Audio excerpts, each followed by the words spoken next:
This episode of Talk to Talk Live is sponsored by Done Talk Fashions. And now, on with the show! There. We are live. Hello, everyone. We are live, but we're just going through the Instagram protocols here, and they're just showing us everything on camera. Swipe. Thank you very much.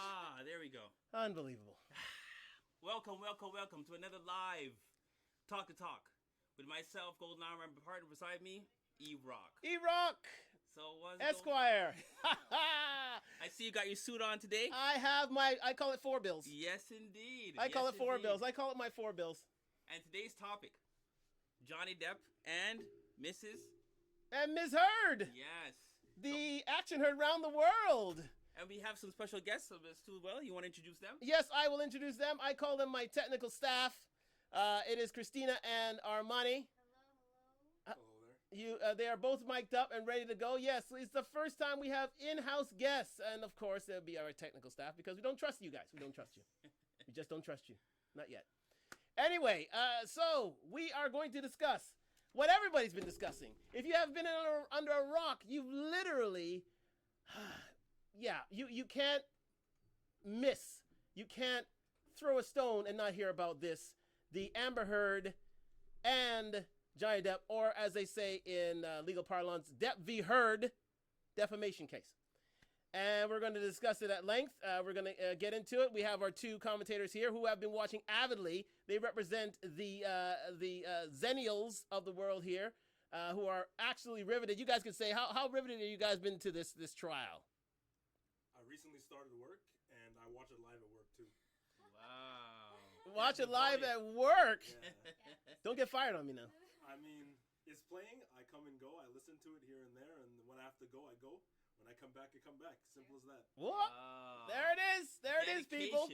Dedication indeed. Christina, are you a avid watcher as well? I do. I watch it at work too. Another dedicated. She watches at work. Another dedicated watcher right there. I tell you, don't ever say that these Zennials aren't they're not enchanted by the legal process, because they are. They literally are, and it's seen by today. So we're gonna get into it. It is Depp v. Heard. Now, if you don't know what we're talking about, if you don't realize what we're saying, this is a defamation case brought forward by Johnny Depp. Johnny Depp, the actor from Pirates of the Caribbean, 21 Jump Street, was Edward Scissorhands, where's it? Chocolate Factory guy. Willy Wonka. Willy Wonka and the Chocolate Factory. Yeah. This guy has been in everything, and also Tonto in the Lone Ranger as well. He was Tonto, well, a little controversially, but anyways, he was that.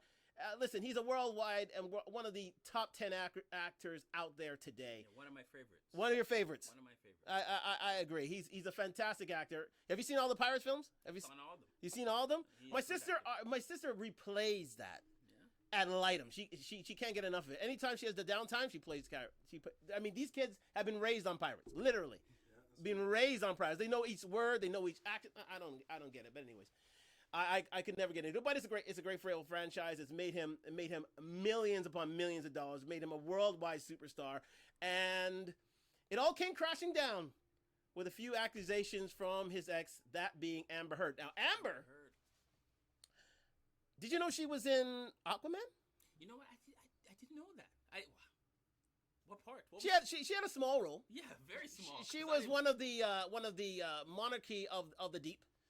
Yeah. Yeah. She actually she gave she was the one who actually I think was she Aquaman's mother.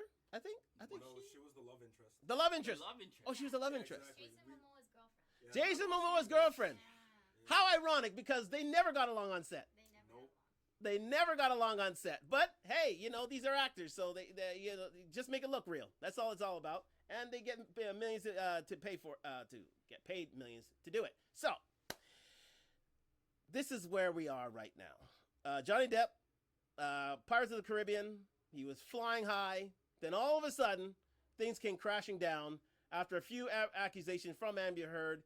A domestic violence restraining order, a op-ed in the Washington Post in 2016, and the eventual divorce from Amber Heard ruined his reputation, and all those jobs that he did make beforehand basically washed away. The divorce was in 2016. Was it 2016? Yes, The indeed. op-ed was 2 years later. 2 years later. After she got all of her money from the divorce. There you go. There you go. There you go. So that's why we have experts here, people, to correct any sort of mistakes or faux pas that we may make here. And again, these are the fact checkers. Again, they've been on this trial from day one. They are sharp. They are sharp as tacks. Anyways, so let's just get to it. We're gonna just do a quick run through of the highlights of 23 days of trial. 23 days, lasting more than a month and a half, I believe, guys.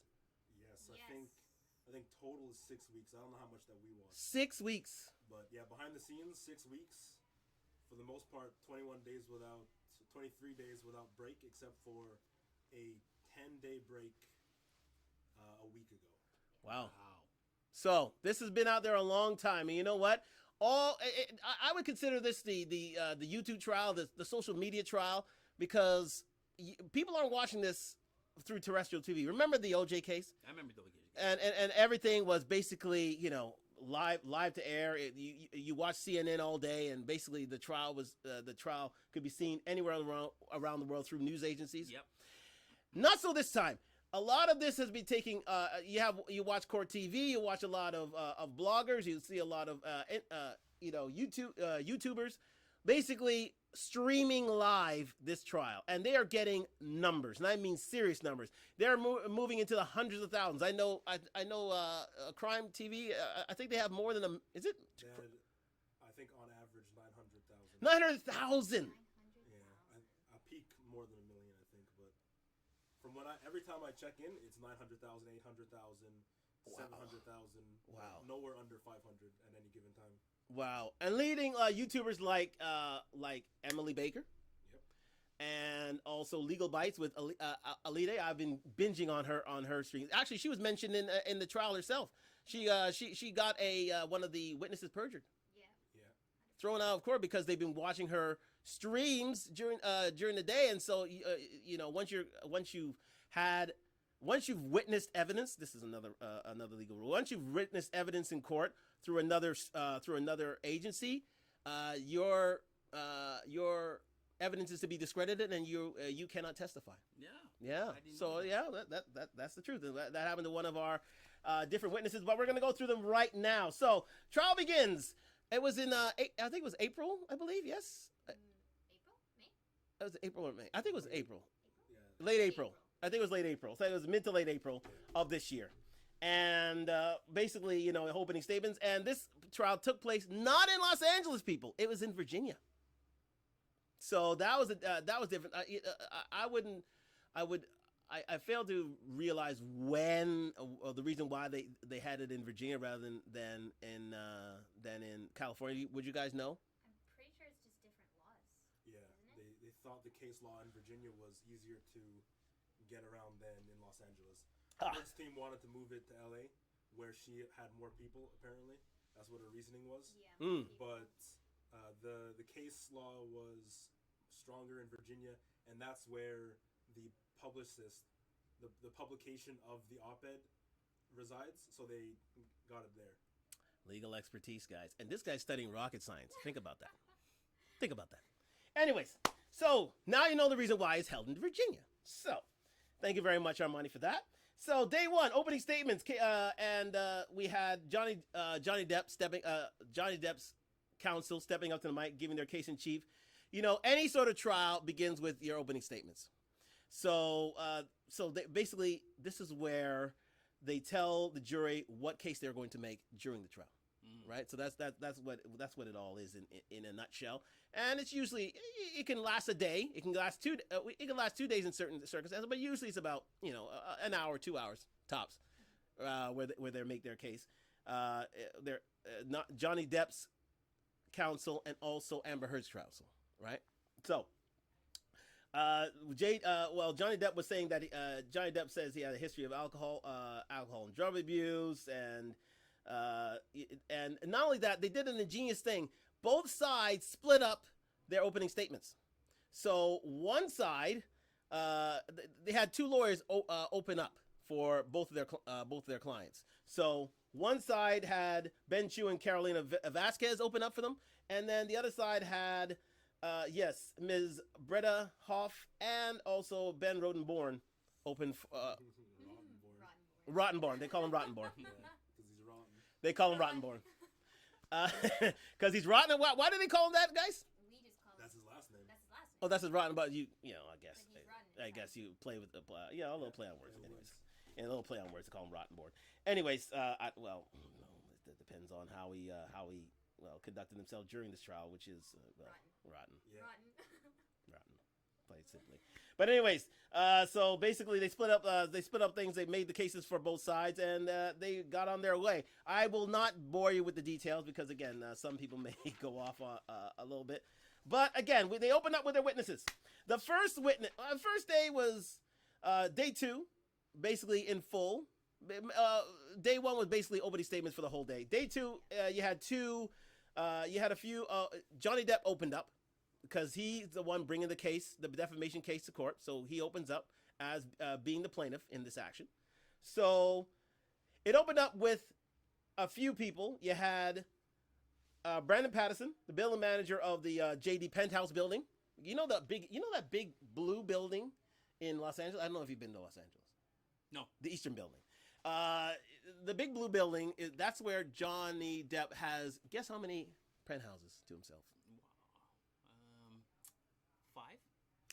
Good call. Very good. He has 5 penthouses to himself. Very good number. 5 penthouses. 5 that take up I think 2 floors, I believe.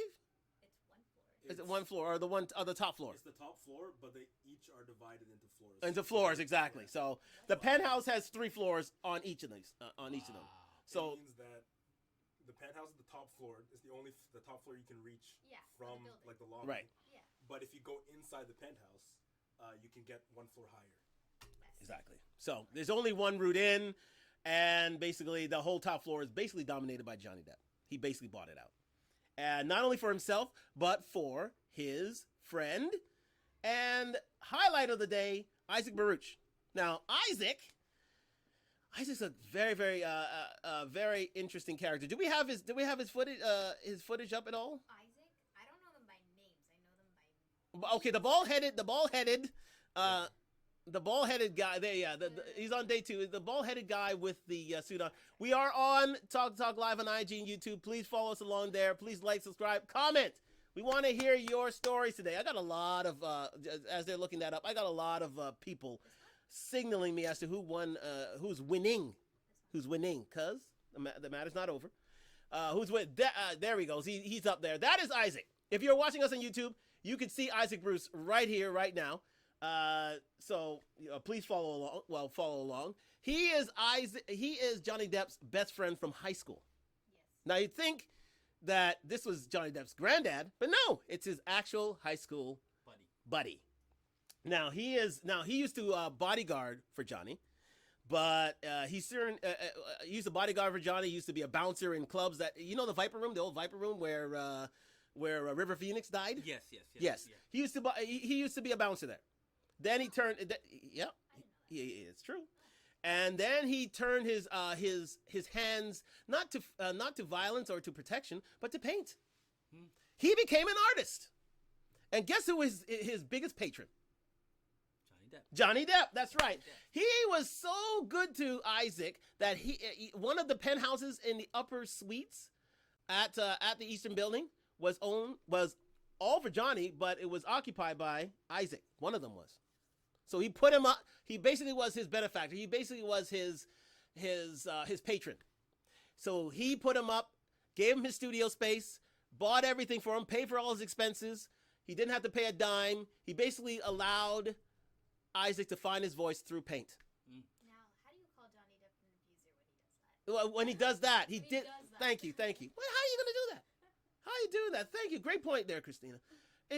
Johnny Depp was such a good guy to this man, and his testimony was absolutely riveting. It was must-see TV. If you can go back and watch the testimony of Mr. Baruch, Please do, because it's excellent. But since you're live on Doojoo, we're gonna play a little caption for Mr. Baruch, so you can get the flavor of his testimony himself. Run that. Oh, we have a little technical difficulty here for some reason, so we're gonna fix that. But believe me, take it from me. This gentleman, are we good to go now? No. The audio's not working. Okay, fair enough. The audio playing in OBS? Probably. Just because we can't hear it, they probably can. They probably can. So, well, we'll let it play. Basically, what Mr. Baruch, who was, I think, star witness of the day. We're going to call them star witnesses of each day, guys. Mr. Baruch was basically saying that not only was Johnny a good man, but also Amber Heard. Amber Heard was a good woman. He had no problems with any of them. They were a delight to be around, to be with. And quite simply, he couldn't speak no higher of each of them. So if you're hearing that in the background, if you're on Instagram, you can hear us. If you're on YouTube, you can hear part of Mr. Baruch's testimony. He loved everyone on that floor because not only did Johnny Depp, Amber Heard, and Isaac Baruch stay on this floor, but also Amber Heard's friend, and I would say Raquel. Is it Raquel Pennington? Is it? Raquel Pennington stayed on that floor. Her fiance stayed on the floor with him as well. Josh, I think it's Josh. His name was Josh anyway. Josh Drew, yes. Josh Drew. It was Josh Drew. It was Raquel Pennington. It was Isaac Baruch. And it was Johnny Depp and Amber Heard. So all five of these people had the run of the penthouse suite, and all at Johnny's expense. Now, that's what I call a monster. Yeah, he paid for all their rent. He told them, you don't have to pay for anything. And that's what Josh's testimony was. Exactly. Josh, exactly. Well, we'll get to that a little later. But yes, but what we're hearing from what you heard on YouTube, what we're saying now is that he couldn't speak highly enough of Johnny Depp. He actually cried during his testimony to thank Johnny Depp for his great patronage, his great friendship, because every job he had in Los Angeles, it was through Johnny Depp. Through Johnny Depp. Look, he's crying right now. He's crying right now. You watch it on YouTube. Such generosity. He had such generosity of him. He couldn't speak highly of him. But not only that, he had no ill will for Amber Heard, even though he was a Johnny Depp witness. None. He was so convincing, and the jury and the gallery fell in love with this guy. He's from Florida. That's where Johnny's from. If you didn't know, Johnny is from Florida. He's not from the Caribbean. If you need to ask that again, he didn't grow with dreads. He didn't just come out with dreads. That's another story altogether. But again, Isaac Baruch, a fantastic witness, and he was our witness of the day for day 2. But I think it was a very swimming day for Johnny on day 2. He was running through emotions. He just proved. I mean, these witnesses, Brandon Patterson, Isaac Baruch, they were basically people who corroborated Johnny's story that he wasn't a monster, he wasn't an abuser, he was actually a great man who helped whoever friends he was with free of charge, without any seeking of recompense. It was fantastic. So we move on to day 3. Day 3, yes, indeed. I have a day 3 here. Yes, indeed. So, day 3, we have Kate James, Dr. Laurel Anderson, Gina Duders, and Dr. David Kipper. This is, Kate James was, again, Kate James was one of the witnesses, basically, who worked, her personal assistant, that's right. Kate James was Amber Heard's personal assistant, and the person who actually hates Amber Heard's guts, because Amber Heard had her as a personal assistant. She was supposed to work only a couple hours. Basically, this became a 9 to 5, 7 to 7, 24 hours a day, 7 day a week job looking after Amber. And she treated her with ill will, with contempt, and basically had her as her lackey. And Kate James never forgot about that. But we move on from there to a point where she couldn't even on certain days she couldn't pick up her kids because she was a single mom. She couldn't pick up her kids. She couldn't get around to do the necessary things to raise her child. Basically, it was a bad relationship, and it was to show that Amber Heard wasn't exactly the best of individuals when it came to her staff. But we move on to Dr. Laurel Anderson, who's a former couples therapist, basically just shedding light on some of the idiosyncrasies of the relationship, which was, it was rocky. They either loved each other or hated each other. Then we move on to Gina Duders, who is a friend of Johnny Depp.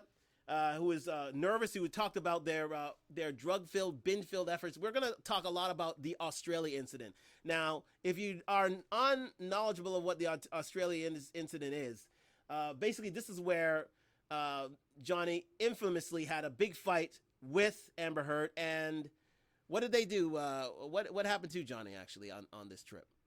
He lost the tip of his finger. He lost the tip of his finger. His middle finger on his right hand, I think. Yeah, the literally, like, see a piece of the bone sticking out of his finger. Wow. And there's a blood-filled. It was what was one of the key sayings from Johnny Depp during this trial? It was a disco bloodbath. Yes.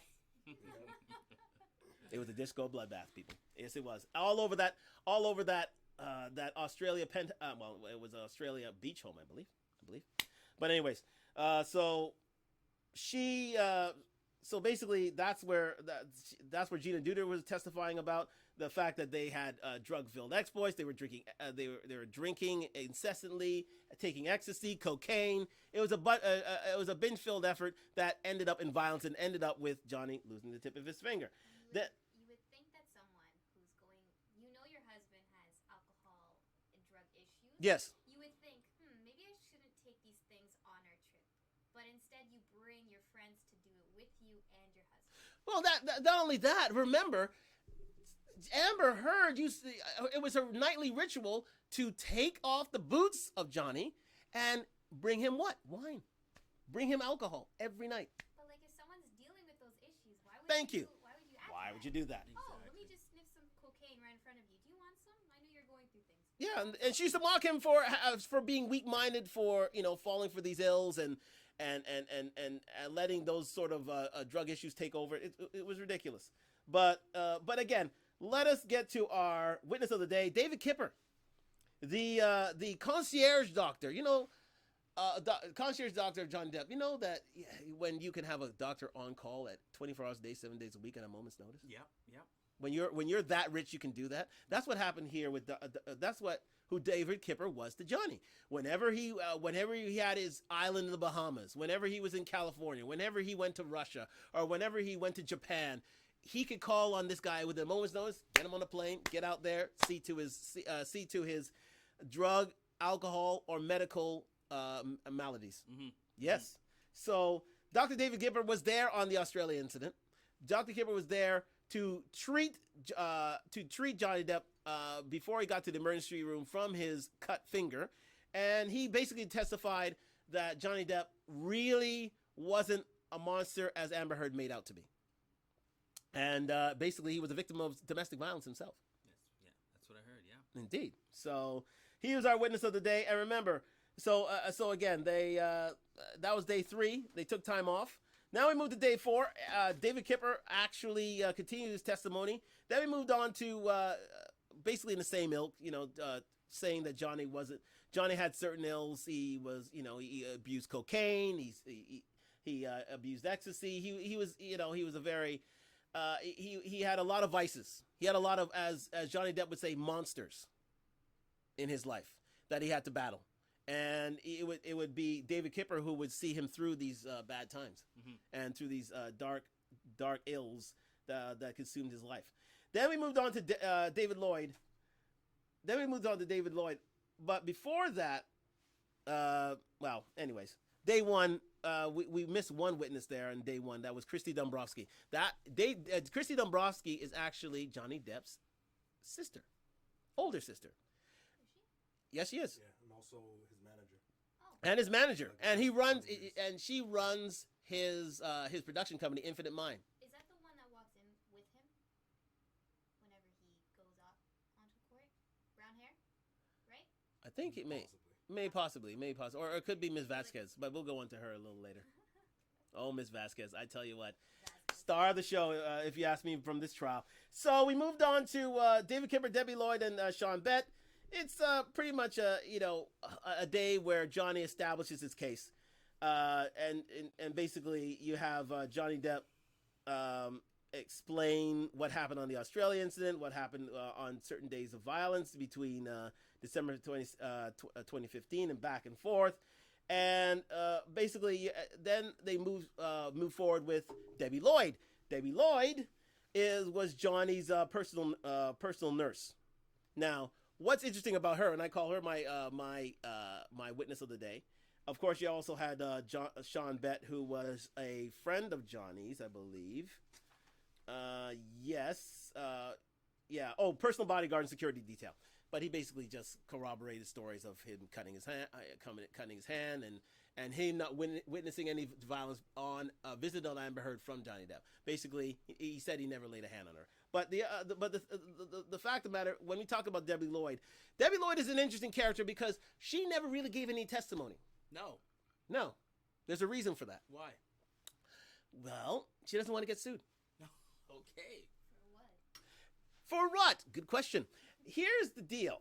When you are a nurse and when you are testifying to any previous activities or previous actions that you have made in court, if you say something that may be considered something out of practice or malpractice, someone can also can turn around and literally sue you on those bad efforts. Yeah, I didn't know that. You can, because you testified in court, right? So it's evidence. Yeah, so they can turn around. They can turn around and literally say, "Oh, didn't you testify on such and such day that let's say my dad died on your watch?"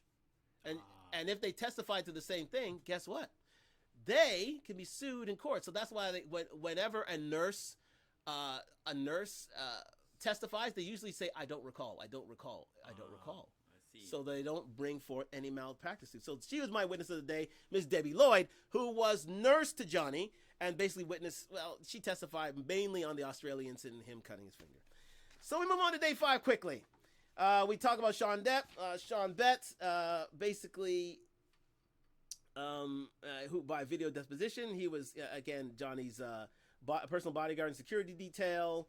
And he basically testified throughout their relationship. He never saw Johnny abuse Amber. Then we moved on to Keenan Wyatt. Now Keenan is the audio guy and good friend of and security guard of Johnny Depp. So basically, any sound that he did on any of the movies, he's usually there to do it because he's like a friend, a buddy, like Isaac that he would get jobs for, and especially during the Pirate series, he would help out and basically. Do any audio help or be a security detail, or because they worked on the Pirate series, they worked on the Lone Ranger. He was there whenever they went on vacation. He usually come along. He was a good friend of Johnny. Okay. He's a good friend of Johnny. Whenever he goes on vacation, he usually takes his private jet, takes his friends, goes to the Bahamas, or go to Russia, go to Japan, and they have fun. He's a good guy. He's a good guy. He's a very giving, a very generous, a very he can be aloof. Right? He can be aloof, but he's usually good to his people. He's very loyal. Yeah. Extremely, extremely loyal. So basically, so that was Keenan Wyatt, basically saying that Johnny Depp never hired a fly, never heard a flea. But this day 5 is the first day we actually hear from Johnny. Actually hear him talk, eh? This is him. We finally hear his testimony. His first day of testimony. And let me say this. I want you guys to comment on this. What did you think in full view of Johnny's testimony during it was 3 or 4 days. Remember, he was on the stand for a good amount of time. I don't know, 3-4 full court days, so 8 hours on the stand doing this thing. It was an acting job. Well, I wouldn't say an acting job. Yeah, I would say it was an acting job. He played his role. Let's say that. He played his role. Very nonchalant. Yeah. Very soft speaking. Yeah. Sorry, not speaking, but very soft spoken. Mm-hmm. Right. Yeah. Corrected any issues. I mean, in terms of you mean cross examination. Let me repeat myself there. Let me take. He was very nonchalant. He had nothing to worry about. He was very laid back. Very laid back. Extremely laid back. He had nothing to worry about. Yeah, I think it's because of his team that he had nothing to worry about. They did a fantastic job. We'll go into that later as I gain my composure again. Wow, that was a nice shot. Anyways, so Johnny takes the stand first day. Now Johnny, as you say, is an interesting character. He handled things with such aplomb, but in his laid back and in a sort of a clairvoyant, confident way. And I think the jury noticed that. Yeah, I need to take a sip. You're right. Technical staff is ordered me to take a drink. Anyways, so Johnny handled things in a nonchalant way, and basically he testified about his relationship. But on the first day, he established his life, how he was an abused kid, how we took the drugs at the age of what? Now here's a trivia question for you, for my expert panel. When did Johnny start using drugs? Oh no, do you have notes there? I think it was at least 16, 18. You say 16, 18. Yeah. Armani, what do you say? I don't want to commit malpractice. So you're saying I don't know. I don't know. I don't recall. I don't recall. There it is. He doesn't recall. You know what? Johnny was a clairvoyant when it came, a savant when it came to drugs. He started at age 11. 11. Whoa. Okay, I was close. Holy smokes. I was close. You're off by 5 years. I was closer than not answering. You're close to not answering exactly. He started at 5 years. He started doing weed. Then he started doing. He went up the ladder. He started doing heroin, this and that. But as always, Johnny had good looks. So therefore, it never showed that that he dabbled in drugs and alcohol and that sort of thing, even from the start of age 11. So when he hit Hollywood, he couldn't be stopped anyway. Couldn't be stopped. So basically, he was laying the groundwork to his background. Say how his dad abused him as a child. His mother was a saint, but his dad was his mother was the abuser. The dad was the saint. Because his dad used to always walk away from fights. His mother used to always confront him. It's foreshadowing, people. It's foreshadowing. You're going to see a lot of that happen. A lot of that happened during the trial, where he would literally punch a wall and walk away, and in frustration, while his mother, and now soon to be discovered Amber Heard, used to walk around, like follow him and try to continue fights, right? To a point where he couldn't escape. On flights to and from different locales, if they got to a fight on the plane, he would go into the bathroom and sleep. Just to get away from her. Wow. And she would literally pursue him just to continue the affray. But again, he's a monster, right? But I'm tipping my hand here. So basically, they talked about his relationship, and then he started talking about he began on day 5 talking about his love affair with Amber Heard. And now the first year was great. Pretty much good. They talked about the relationship, their love. Yeah. It was great because she planned it out. She knew what she was doing ahead of time. She knew what she was doing. Wow. I believe, in my opinion, that she chose Johnny Depp for a reason. He was rich. He was well known. He was on Pirates. He was on this, that. He's been well known. He had an established career. Wow. She chose him because he had a lot of money. That was his whole thing. He was too nice. There was no way he was going to say no. What do you think, Armani? I don't have an opinion one way or the other. You don't have an opinion one way or the other? Fine, very good.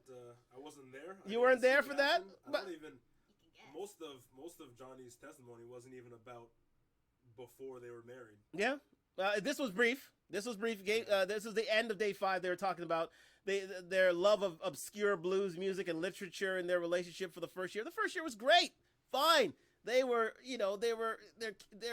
kismet. They were soulmates, as they say.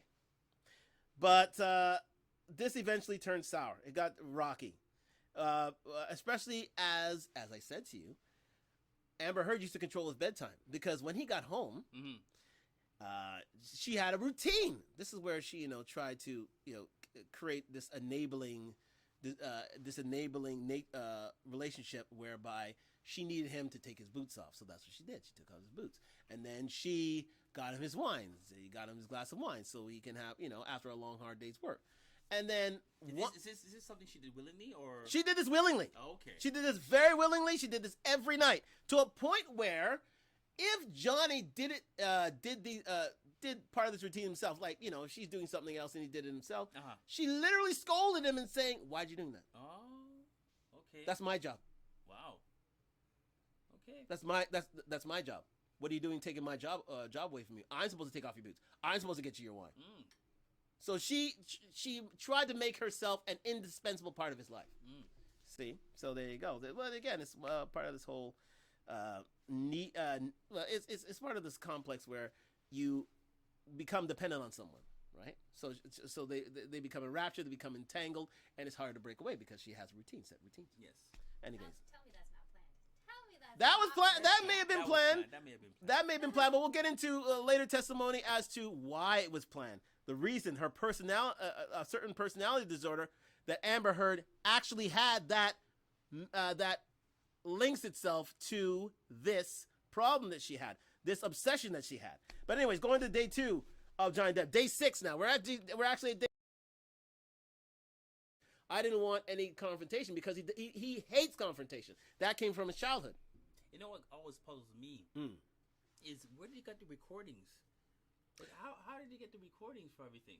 Guys, would you like to answer that? Yeah. They had a mutual agreement that they could record each other even without the other person's knowledge. Are you serious? Yeah. I think it was specifically for times like that where one of them was yelling and the other one can record them going off.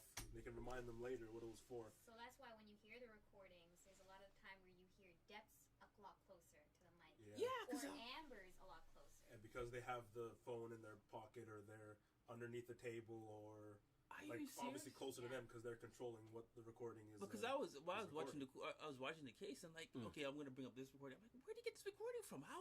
Yeah, they had an agreement. They had an agreement. Wow. They had an agreement that they could record each other. Can you believe it?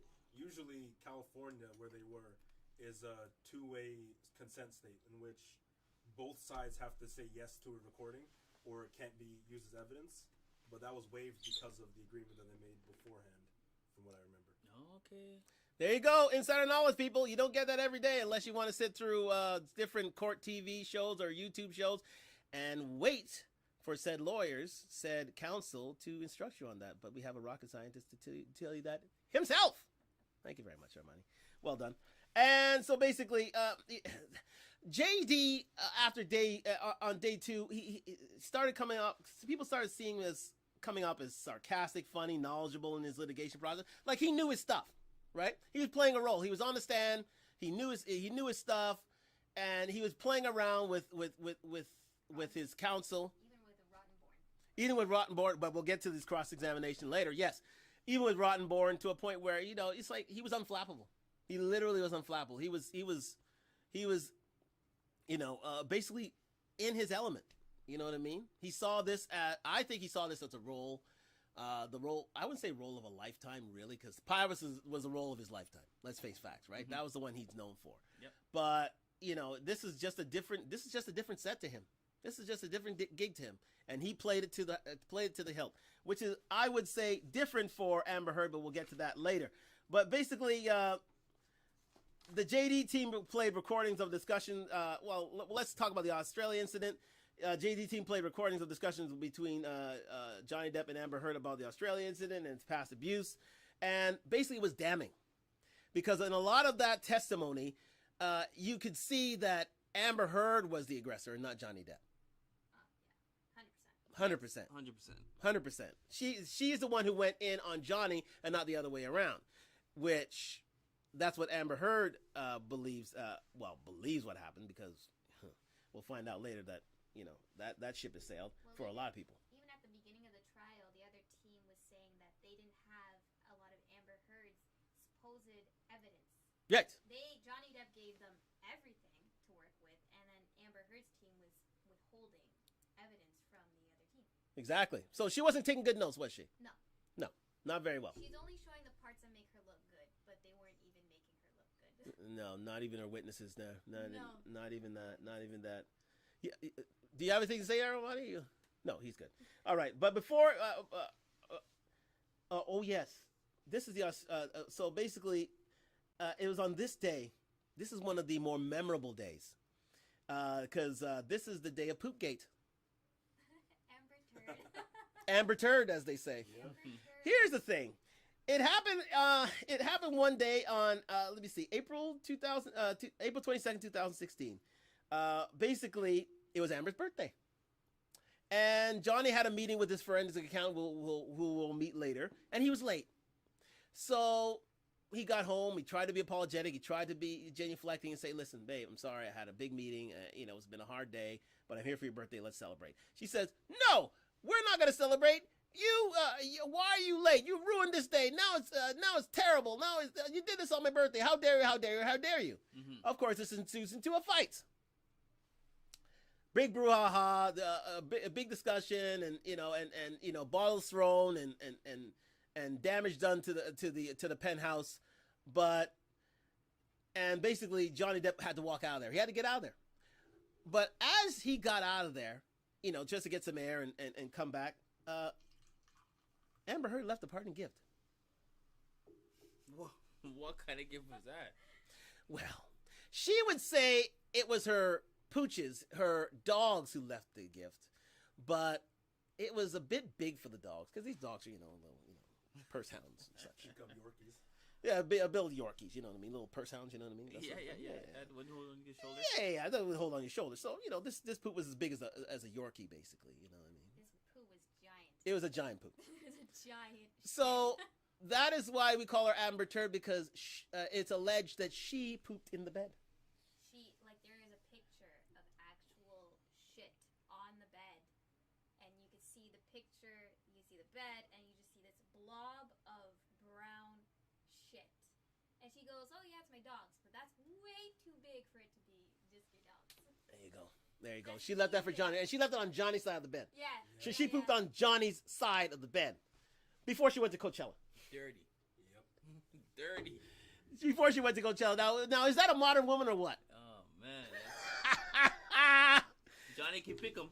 Johnny can pick 'em, man. Johnny can pick 'em. Trying to prove a point. Indeed. Prove a point. Yeah, prove a point. Poop a point. Poop a point. She's trying to poop a point. She's trying to poop a point. It was the pooches, all right. Indeed. Hey, she tried to play the Yorkie pooches, but nobody was buying it. Like nobody. Come on, guys. No one's buying it. Seriously. I mean, that larger poop is not happening. Anyways, so basically, they continue with testimony of them fighting, especially the May 27th incident, where they were just hurling insults at each other. Now, May 27th is a big day because that was pretty much the last month that Johnny Depp and Amber Heard were married to each other. They soon after that divorced. So, because they couldn't take the fights anymore. I mean, it was a relationship that lasted 3 years, a tumultuous 3 years, and where they just tore strips off each other. You're watching on YouTube now some of the pictures of. Is that the picture of the turd? That's the picture of the turd. Wow, you see that size? See the size of that? Dirty. Did you see the size of that? Tell me that's not a dog. If you go see us on YouTube, we have the picture of the actual turd that Amber Heard laid in wait for Johnny Depp and blamed on her dogs. She blamed on could we get a closer picture of her Yorkie pooches there? Of her pooches that I think it's down on the there we go.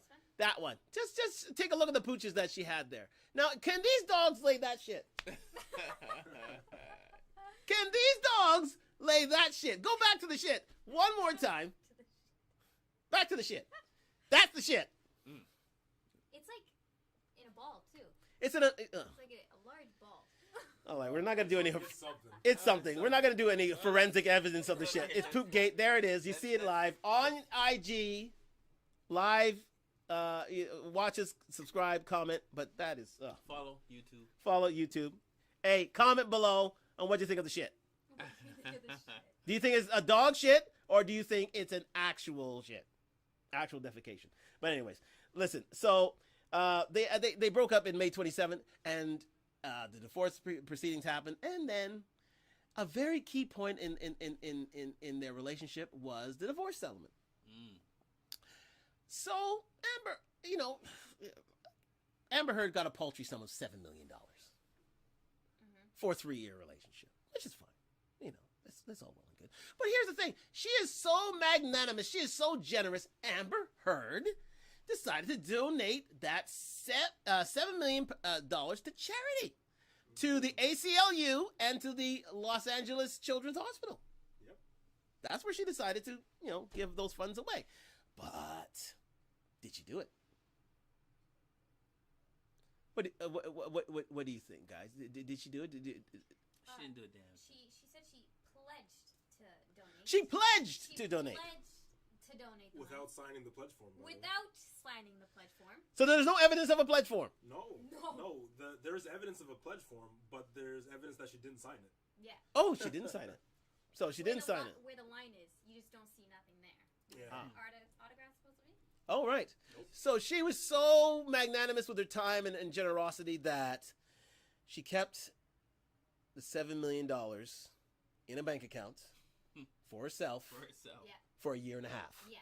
Yeah. It sat there, Yeah. did nothing. Now, remember, she's going around town telling people, this is what they testified to, she's going around town telling people, I donated $7 million to the ACLU and to the Los Angeles Children's Hospital. I did all these things. But there's no evidence. There's no trail. There's no paper trail of these things. Interesting. The only one to donate money was Johnny Depp and Elon Musk. Yes. In her name. Yeah. Yes, in her name. She was so upset that she had $7 million in the bank. She ran to Elon Musk and asked him, please, can you donate a few dollars to my charity on my behalf? And he did it. I think he donated $500,000. Thank you very much. $500,000. You're absolutely right. There you go. $500,000 from him. I think who did the other? I think another share came from $200,000 from Johnny Depp initially. Yes. Before he gave her the rest of the money. That's right. Because he gave it to the hospital and the ACLU, and she publicly announced that she wanted the money herself instead of it going directly to the charities. That's right. Johnny Depp was so touched, and I mean touched, by her generosity. He said, you know what? I'm going to send it directly to the ACLU. I'm going to send it directly to the Children's Hospital of Los Angeles on your behalf. Because you are that generous. You are so loving a person. But no, she said, no, please don't. Let me do it myself. Yep. And they donated $0 after. Oh, there you go. $0. Move on to day 7 quickly. Basically, this is the day where day 3 of Johnny Depp trial. Basically, they get into more direct questioning about the relationship and how he had different discussions. Their post-relationship discussions and how Johnny Depp sarcastically said she wanted Amber Heard, burned, drowned, and defiled. As a passing phrase, but he said, it was done sarcastically. It wasn't. He didn't really want to do it because they tried to nail him to the mast on that. But he said, it's just a figure of speech. He was mad after losing $7 million. Yeah, he was indeed. Yeah. Yes, indeed. Pissed off. I'd Pissed be off. mad after losing $7 million myself. Yeah, on a woman who took my finger. Yeah, and was only married to you for 13 months. 13 months. She took $7 million. And she doesn't even donate it. And never even donated it. When she says she's going I tell you, the crimes keep on coming. Anyways, so basically, let me see. They were talking about. I think is it the cross started here? I think no, not yet. So basically, it was Johnny Depp brought up his drug and alcohol abuse, his problems, and how she fueled that from basically. Then they went into a cross-examination. They handed over to the defense for a cross-examination. Basically, they tried to, say that he was an abuser, he was a liar, he was a monster, he was a this and a that, and but it was a sort of assorted affair where, it was confusing because they would bounce around on dates. So basically, they say, what about this date when you abused her in 2015? What about this date you did on 2016? What about this date you did on 2010? 2010, 2015. What about this day in 2017? So basically, they bounced around on different things. So it wasn't a very good cross at all. They basically weren't doing their job. But so that was day 6. It was just basically trying to they're trying to throw Johnny's testimony and distribute, and it didn't really happen. So we move on to day 8. Basically, we were just talking about they were just audio clips of Johnny Depp, talking about a bloodbath on the island. So that was day 8. It was building a case for Johnny, but nothing much given away to the Amber Heard case. Basically, it was a strong, convincing end to matters for Johnny Depp. He basically held his own. He did well. It was very convincing to the jury, and I think that was the end of the witnesses, I believe, before we went into Amber. No, we had a few other witnesses. Yes, indeed, we have a few other experts, indeed. So they were trying to redirect and try to stem the tide in terms of the burned, drowned, and defiled, and the disco bloodbath statements, and it was basically trying to mend any sort of bridges through cross-examination. See, after cross-examination, you have a chance to redirect. Okay. Right. Now, redirect is where if the cross-examination of the other side disables your case, you can straighten it out. Right? So you have a chance so there's a direct examination, there's a cross-examination, there's a redirect, and then if you want a recross, right? Oh, actually, no, it's not a recross. No, you only have the redirect and that's that. So basically, you only get a one chance at cross. So basically, that's what they did on day 8. Now, day 9. Let's move on. Johnny Depp did his thing. Now it's time for his experts. Tara Roberts, Shannon Curry, and Melissa Sines. Now, Tara Roberts was video link. She runs Johnny's Bahamas island while he's away. Oh, okay. So you know how you got house sitters here, where us normal folk, you have house sitters coming in and literally deciding, hey, no, don't, well, not that one. that's the new one. So when you have house sitting and you have people who would look after your household while you're away. Yeah. Well, this is Tara Roberts is the one who looks after his island when he's away. Okay. She's the one who runs the island, basically organizes staff and employees, tending to the island to make sure it's in good nick when he arrives. You know what I mean? So you have these sort of staff when you have the sort of life Johnny Depp has. So basically, she was testifying to the fact that they had heated arguments. They hated each other from time to time, and yes, there was mutual affray. But it was at the end of the day, Johnny Depp was always walking away when she wanted to confront him. So that was a problem. Then we get to Shannon Curry, my witness of the day. Now, my technical staff here are looking at me with smiling faces, because Dr. Shannon Curry is who they call Beauty with Brains. Mm-hmm. With glasses too. With glasses. You cannot hide this. Do we have a picture of her at all? I think we can find on. I just want my YouTube my YouTube team. My YouTube family to have a look at Shannon Curry. She is a looker, mate. I tell you what. Amber Heard has nothing on her. Actually, she looks better than Amber Heard. True. People online were saying that she should play her role in Aquaman. Oh, you just got a video pause there. Yes, indeed. We have a pause there on Instagram. We're coming back live on Instagram. Don't worry about it. We're just I don't know. It's reconnecting somehow, some way. Anyways, a bit strange. But yes, for my YouTube family, we're just going to get together a picture of Shannon Curry, and I'll describe her for you. Basically, it was there she is. What do you think? Yes. Wow.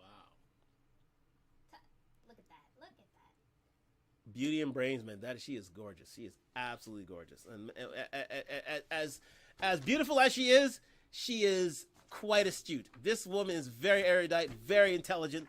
And listen, don't let the glasses fool you. That girl, she's got a brain under that lovely mane of hair of hers. Is it rumored? It's rumored that her and Johnny have a thing. No, it's Camille. That's Camille. Oh, okay. Camille Vasquez, yes. His counsel. His counsel. I think she's in her early 30s. I mean, late 20s. She looks very young herself. But we'll get to her a little later. This lady, Miss Dr. Curry, basically was court ordered to verify if Amber Heard suffered from PTSD, because because the thing about it is, we just getting a picture of Ms. Vasquez. What do you think? Wow. Look at that hug. Pretty indeed. We're getting a few technical difficulties there on the Instagram, so if our technical staff could look after that quickly. that would be grand and great, because I don't know what's going on there. I don't know what it is. No, cancel that. It seems to be paused for some reason. Anyways, sorry, we're going to continue on YouTube. So sorry about the technical difficulties there. I don't know what it is. But anyways, so you saw Ms. Vasquez, you saw Ms. Curry. Now, Ms. Curry was there to put to proof her Amber Heard PTSD allegation. So basically, she's saying to herself, "Listen, because of Johnny Depp, I suffer from PTSD." And so, you know, that could be put to proof. And that's why they brought in Shannon Curry, my witness of the day. Now, she did a complete diagnosis of Amber Heard. And you know what? She said, you don't have PTSD. No. What you have is a borderline personality disorder. Mm-hmm. And also you have a histrionic personality disorder. Now, the borderline personality disorder involves, get this, I got to read this because this was interesting. Instability in interpersonal relationships, emotions and behaviors, have great inner anger, passive aggressive, can explode on others. Get it? She exploded on others. Very needy and self-centered. Okay. We're just looking at no, we don't want to discard anything.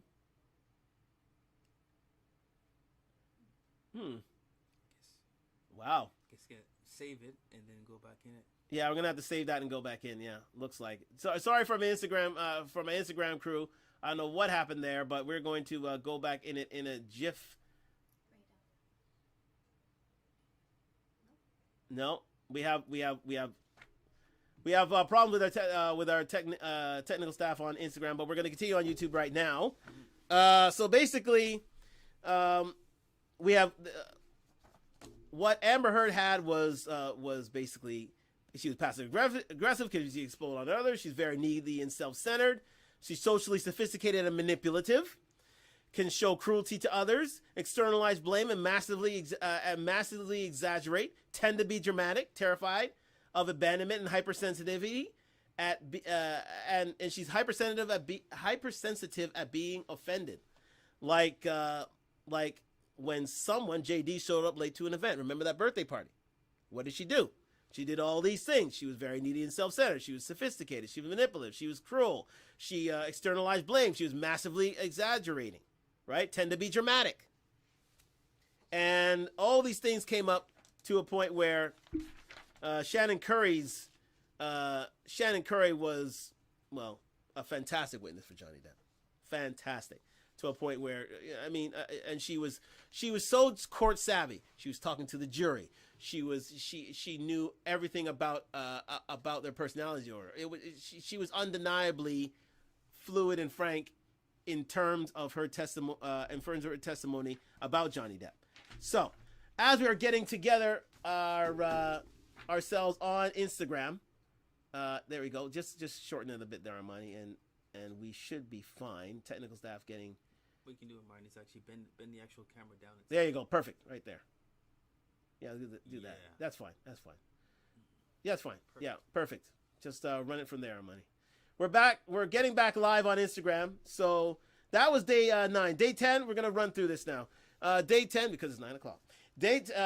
We're still going through this. Day 10, a few more witnesses. Tyler Haddon, William Gatling, Alejandro Romero, Christian Carino, Laura Wasser. All these people were witnesses to Johnny Depp. We moved on to, my witness of the day would be considered Christian Carino, a talent agency who for Johnny Depp and Amber Heard, who basically said that because of the Washington Post op-ed, it basically took away all of Johnny's. Wow. Yeah, I don't know what's happening there. We may have to switch cameras. I do apologize to my Instagram crew.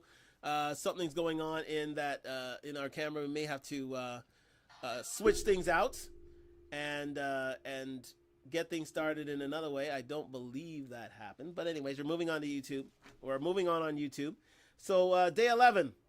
We move on to, we talk about Terrence Howard, Terrence Dougherty, Edward White, Malcolm Connolly, Starling Jenkins' testimony. And we're looking at our witness of the day, which was Terrence Dougherty, who basically testified that Amber Heard only paid $950,000 of a promised $3.5 million that was going to pay the ACLU, $500,000 which was paid by Elon Musk. So she was a problem. She severely damaged her credibility with it. So 2 key points. Part of okay, we're back to live. Thank you very much. We're back to live. I don't know what happened there, but sorry. We are back live here. We're back on Talk to Talk Live here. Thank you for joining us and appreciating. There was a few technical difficulties, even in the best of circumstances, even with the best of news agencies and agencies. Period. We get these technical difficulties. So please, thank you for sticking around with us. But 2 key points. The Washington Post op-ed was all about allegations about Johnny Depp by Amber Heard. And basically, through her domestic violence accusations, basically it built her career to a point where she got rich off his abuse, or his alleged abuse. So it showed that she had an incentive to aggrandize any allegation of domestic violence against Johnny Depp for financial gain. So basically, she wanted to get paid off the abuse. So that was day 11. Day 12, a few more witnesses here. We're just going to fly through these right now. I want to get to one day here. Yes, day 14, where we hear from not only Dawn Hughes, who was a strange character indeed. This is the woman who decided that who diagnosed that Johnny Depp had PTSD off. Well, that was a little later. Guys, what is Amber Hughes? Miss Hughes, Dr. Dawn Hughes. She was talking about Johnny Depp having PTSD from, I believe, the testimony of Amber Heard. I think most of her analysis, yes, was based on a series of checklists that she went through with Amber Heard, and not only did she not give the test directly to her, she filled out the checklist for Amber Heard. Oh wow! So she looked through notes, like doctor's notes, previous psychiatrists, previous therapists, and filled out herself the checklist that were supposed to be filled out independently by Heard. And Dr. Curry was saying the other day how these checklists aren't meant to be given to people in a forensic setting because they're very easy to trick. So let's say I have the checklist says, how many times have you been injured in the past year? You can say 200 times, and then the other person looks like a giant monster, even though that could be false. You could fake your own symptoms. You can obviously falsify reports, and none of that should be admitted as evidence into a court. There you go. Thank you very much for the explanation there, Amani. So basically, she was seen as very female-centric. Yes, biased. Very biased towards. So basically, she was one to take the word of a woman if she was abused and take it as gospel. That's how she said she had PTSD, because she basically said, you know what, I've been abused. And they said, oh really? Well, because I believe you, and you haven't given me any other evidence, then you must be suffering from PTSD. Now, I don't know what sort of clinical diagnosis that is, but to me, that sounds a little fishy. What, don't you? Yeah. That's like literally say that's like literally like you get into a fight with your girlfriend, a shouting match, and and your girlfriend goes to a psychologist saying, you know what, I feel I was mentally abused by my ex or by my boyfriend, and she literally said, oh really? Well, if that's the case, then you have PTSD, without any clinical sort of evidence, which was very damning. But again, we move on to day 14. In day 14, to Amber Heard. Now, here's the thing about Amber. For all of her bluster and vitriol and cries of abuse, she's a very terrible witness. And an awful actor, obviously. Yeah. Supposedly. Thank you, Kareem. Thank you. Looking fresh as well. Thank you very much, Kareem. You know I had to pull the suits out. You know what I mean. Thank you very much. Supposedly, she was people after watching the live stream, watching the video, they noticed that her what's it called? Her examination had lines of movies. She was taking lines from movies and just reading them out to people. They drew a lot of parallels in a lot of movies that she half her thing was about a movie that was 1998 or whatever. Yes. And she took basically word for word what the woman said to the man about abuse, because that movie was about abuse, and she took it and she just went with it on the stand. She put it into her testimony. Yeah. Lines from movies she put into her testimony. Yes, exactly. And what do you think about that? I think some of them were stretches, but there are a couple compelling ones. Unbelievable. But that was basically what. So she started off talking. Talking about her relationship with Johnny. The fact that it was blissful the first few months, and then after a little while things started going downhill, and then she saw the monster, then she saw the abuser, then she saw the man that basically ruined her life for a 3-year span. So, and she said there were great times between each other, but at the end of the day she was afraid of him at the end of the relationship. To a point where she needed a divorce settlement of a certain amount of $7 million that she never did hand over to the proper charities. But anyways, we move on to day 2, day 15. Basically, her direct questioning was fractured, and we're outside the lines, and you keep hearing. What was that? I didn't hear that. I didn't see that. Someone said Jason Momoa is the man. That turd was absolutely disgusting. It was disgusting. Thank you for watching on YouTube. See, if you watch on YouTube, like, subscribe, comment, you would have saw the turd seen around the world. Yes, indeed. And believe me, it looked like human feces. Believe me, it did. It did. But basically, on day 15, you start hearing, through these direct examinations, you start hearing a lot of objection, leading, objection. So many objections put up by the lovely Ms. Vasquez. There's actually a video out. Well, a 19 span, she said 40 plus objections. Wow. It's a 19 video, and someone cut all the objections together, and it was 19 minutes long of objections. That was only in the short redirect afterwards. Yeah. Well. That's right. I love thank you, Kareem. Thank you so much. Thank you so much, Kareem, for your love and support of the podcast. So basically,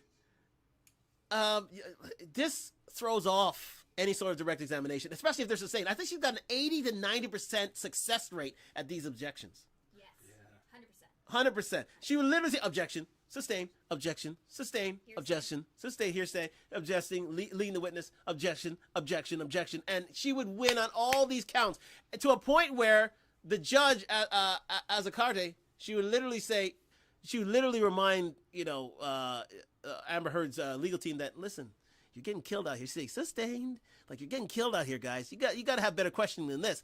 This woman is out for blood, and you're getting eviscerated out here in this trial. I must stress that that her legal team did not do her any justice. But anyways, they didn't have anything to work with. Really didn't. I think the best is her legal team always trying to be like, well, in my opinion, it's not an objection. Elaine You can't. That's not what the objection is. It's not your opinion. It's because what you say is wrong. What she's about to say is wrong. Exactly. Her legal team was bought off Wish. Not only Amazon Prime. Amazon Prime legal team. Wow. Well, again, it's bang for your buck, I guess. But listen, she got $7 million in the bank. You know what I mean? She doesn't want to put all that money out there. That's why to save it, you buy. To save it, your you lawyers buy off Wish. exactly. When Johnny can always buy the best, even though his career is taking a little turn. But anyways, he was so basically Amber was really trying to make herself believable and have everybody trust her word, but nobody was believing her. She didn't bring any evidence to the table. Nothing. But we move on. Day 16. This was a big day. This is a big day. This was the day when she was questioned about her donations to the ACLU and the LA Children's Hospital. And in a nutshell, it came to a point where she had to admit, Amber Heard had to admit that she didn't make those donations at all. Well, she didn't really admit to it. She just kept saying, I pledged them. You pledged them, but she never made them. No. But she never said, no, I didn't do it. No, Exactly. She said, I haven't been able to fulfill that obligation as of yet. She couldn't say no. She didn't donate it. She had to reword it to make herself sound better. Exactly. It was terrible. And the thing about it is, from observers in the audience, in the gallery, and in the jury, they were checking out on her direct testimony. It's like there were literally people just nodding off or looking into the sky. They were counting tiles on the ceiling whenever Amber Heard was testifying. But do you know when they clued in? Could we put Camille's face up, please? You want Camille's face? Yeah, God. Let me say this, people. I'm going to be sensationalistic as possible. And to a certain age, you'll understand this. What Johnny Cochran was to the OJ trial, this lady, if you're watching on YouTube, Camille Vasquez, was to the Amber Heard trial. This woman is going to be a 7, 8, 9-figure lawyer in due course. Believe me. This woman is spectacular. She has been brilliant throughout the trial. If there's a star to come out through these proceedings, it is Camille Vasquez. Camille Vasquez. Unbelievable. She did extraordinary work. Extraordinary work. And her crosses, her objections, outstanding. And then it was put to proof. She had to cross-examine Amber Heard, and quite simply, Amber Heard suffered badly. She took major hits to her case when she was cross-examined by Camille Vasquez, to a point where look, Johnny, key in on a picture about Johnny Depp hugging Ms. Vasquez. Like this is a daily operation, you know. Like he literally is hugging. He's like, listen, you are saving me so. You're doing me such a justice. You're buying back my career with your work. You are buying it back, day by day. What do you think about? Let me take it to my esteemed panel here. What do you think of Ms. Vasquez's work? Tell me. I would take a class if she had one. Extraordinary. Extraordinary, exactly. Armani, what do you think? I have no idea what's happening most of the time in this law proceeding. I'm trying to learn as I go along. But You're doing pretty well, my friend. Yeah, you're You're doing very well. But this is her cross-examinations are the closest to what I've seen in the movie from the whole trial. Wow. Like the same punches, the same questions you see in a movie or a TV show, you get from Camille Vasquez in a way that shapes the testimony to incriminate herself. Wow. Like Amber Heard's incriminating herself time after time. Wow. Can you learn about the law from Camille? I mean, seriously. Yes, I think I would take a semester off if she was giving the course. Wow. Wow. No higher compliment than that, people. No higher compliment than that. She's been outstanding. It's like watching Suits. The It's show like Suits. Suits. Yeah. That's what Speaking of which, there's a picture right there. Who is she being compared to? almost the queen now, I guess. No, the Duchess of Sussex. No, might be. The Duchess of Sussex. That's her. That's her. Adjacent. Almost there. But adjacent, yes. But she relinquished her throne because she didn't want to be linked to that family that killed. But when I first started watching, Let me not say that. I told Armani that this is the Suits of real life. This is the Suits of her life. Yes, indeed. But I'm waiting for one of them. I'm still waiting for one of them to go up to the jury and start slamming tables because that's what you see in Suits. But I don't think she's gonna be that histrionic in terms of her activities. But listen. It was a masterclass of cross-examination. Yes. Masterclass. Give Camille all the credit. If there's a star to emerge from this trial outside of Johnny Depp, it will be Camille Vasquez. Fantastic. Moving on to day 17. We're nearly there, people. We really are nearly there to, well, remember, we're at day 23 right now. We are far, well, they have to wrap up by tomorrow, right? I believe. Closing arguments. Closing arguments are tomorrow. Things have to be wrapped up by tomorrow. Yeah. No more time on the clock. And then they leave it to the jury to decide. But believe me, I think this is an easy sell, but we'll get into that a little later. But again, Amber Heard, we heard from on day 17. It was Amber Heard day 4, where she got cross-examined to death. And then one of her, and I mean to literal death. Tillett Wright and Raquel Pennington. But Amber Heard was witness of the day, because on this day, this is where they played that tape. I don't know if we have that tape, where she let it slip that she had informed TMZ of her domestic violence restraining order and divorce plans the day before telling Johnny Depp himself. Why? Because she wanted notoriety. Yep. She wanted everybody to know that she wanted to be the first out to say, hey, I am getting divorced from Johnny Depp. And I won't even tell him. I'll tell you first, but I won't tell Johnny. No, he can wait till tomorrow, though. I'm divorcing him, but I'll wait till tomorrow. He can wait. TMZ needs to know this now. But remember, she testified this in a deposition. What a deposition is, people. A deposition is just film testimony, previously filmed testimony. And she admitted this on the stand. Even though in her legal brief, oh, there it is. There she is. If you're on YouTube, you can get a listen to this right now. We're just going to play the tape very quickly.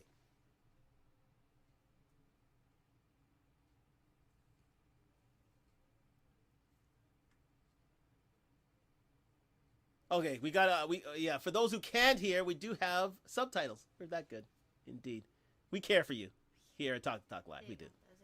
And that was it. That's when she admits that she let it slip that she informed TMZ before bringing it to Johnny.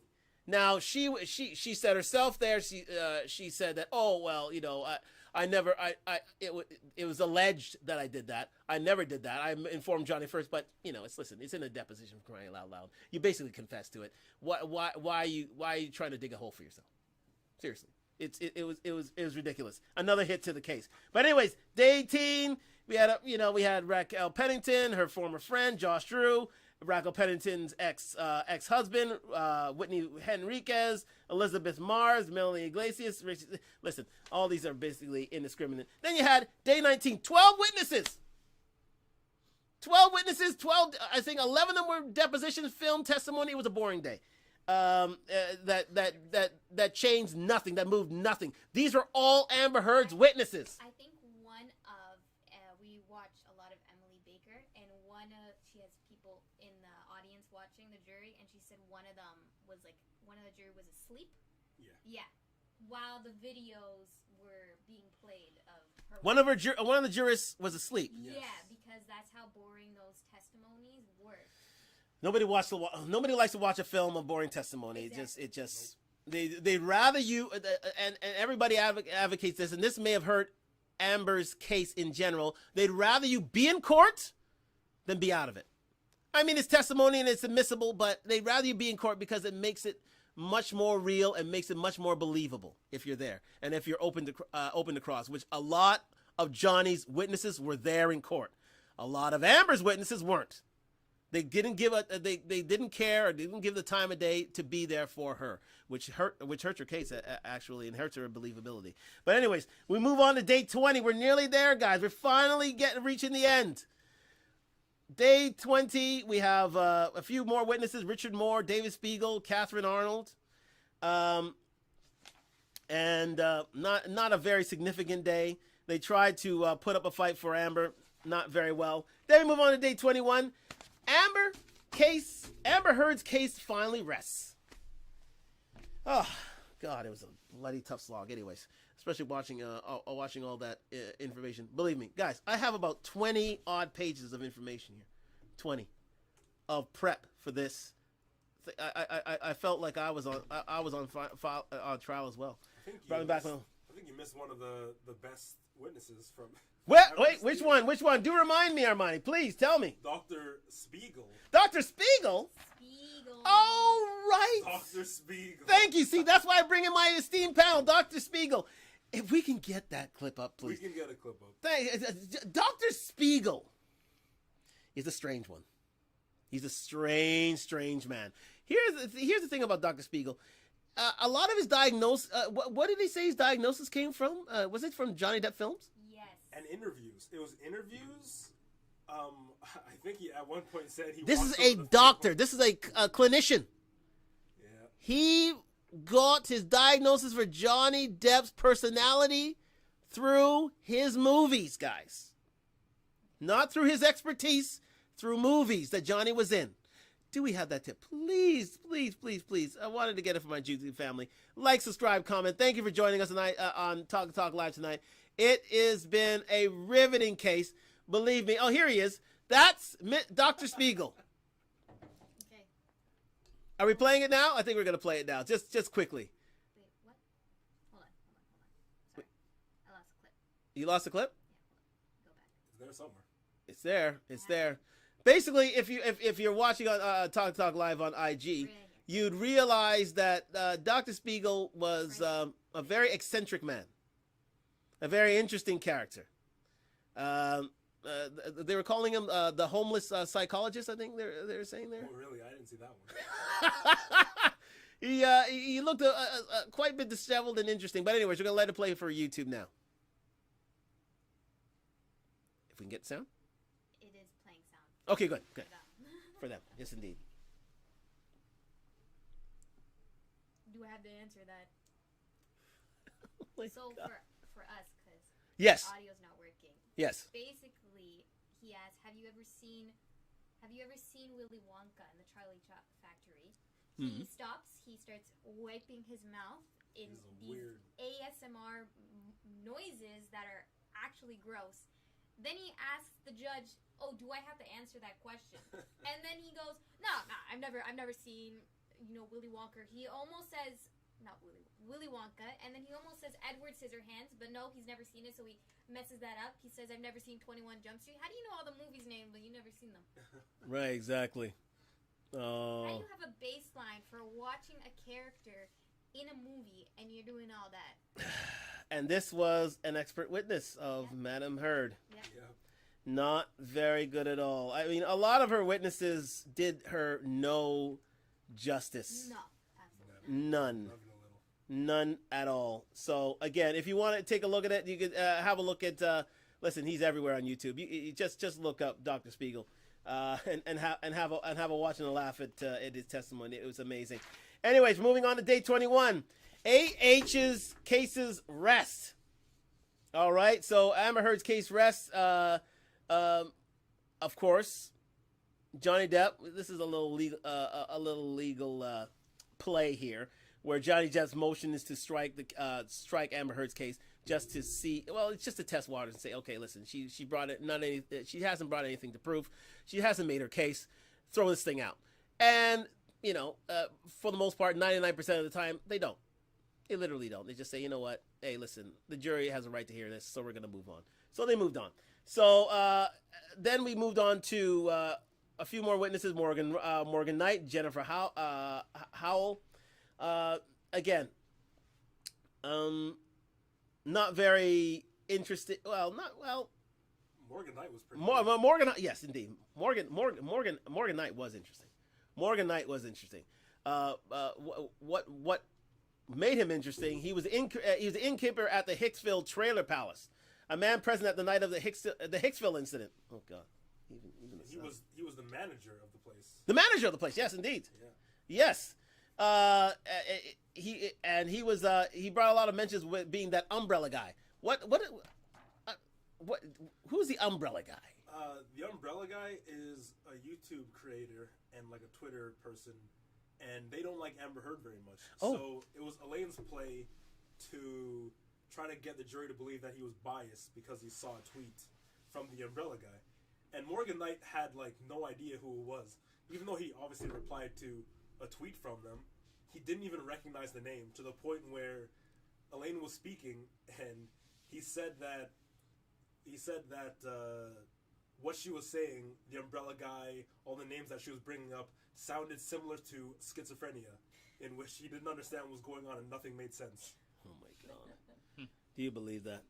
Do you believe? Oh my god! Anyway, whew. Well, anyways, Amber. Why'd you leave Johnny? Why'd you do him bad? Anyways, moving on to day 21. A few more celebrities return on day 22. 22. We're nearly there, guys.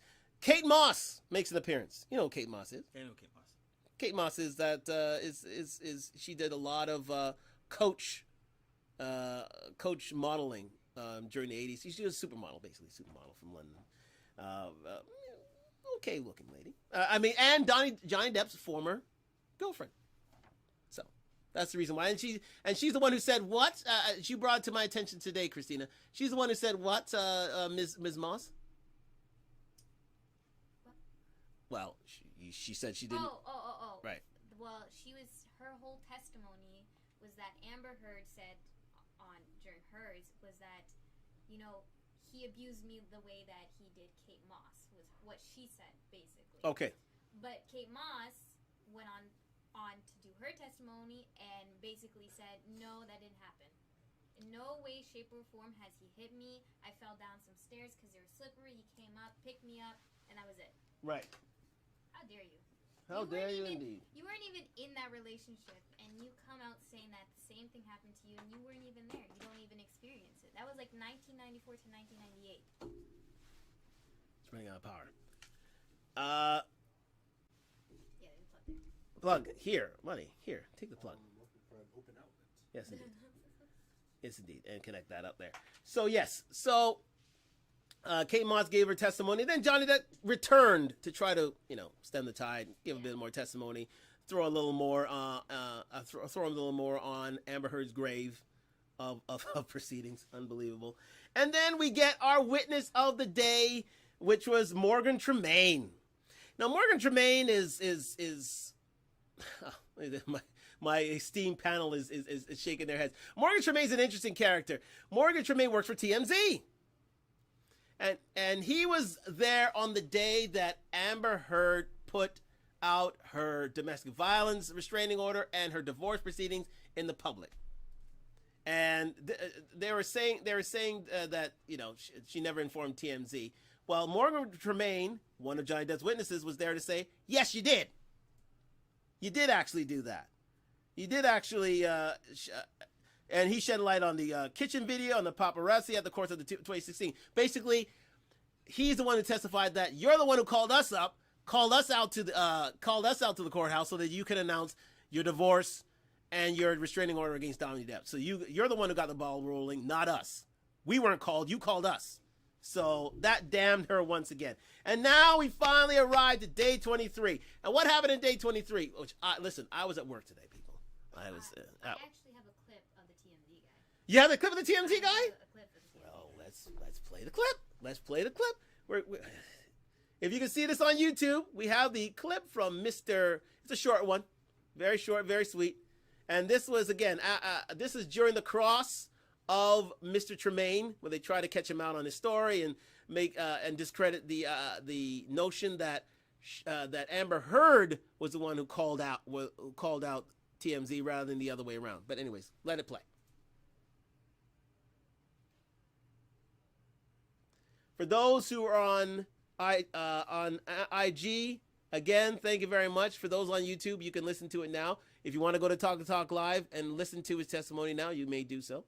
But it was very lively, to say the least. I think, is he still working for TMZ? No, he is not working for TMZ anymore. He is not. He currently works as, I think it was an esports media coordinator or something. Okay, media coordinator.